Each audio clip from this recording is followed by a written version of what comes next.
Từ từ nó ca nhô rồng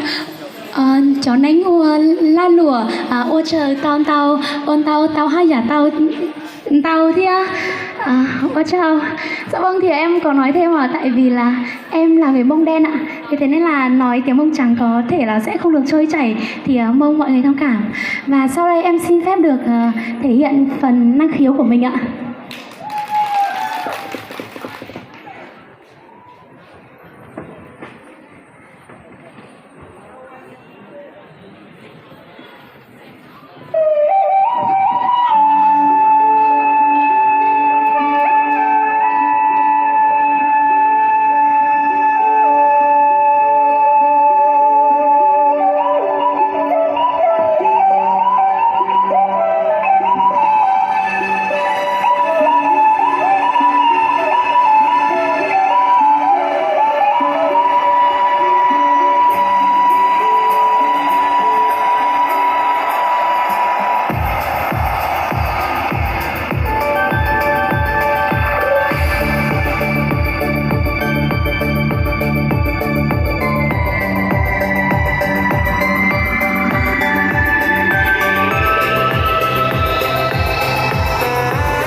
kề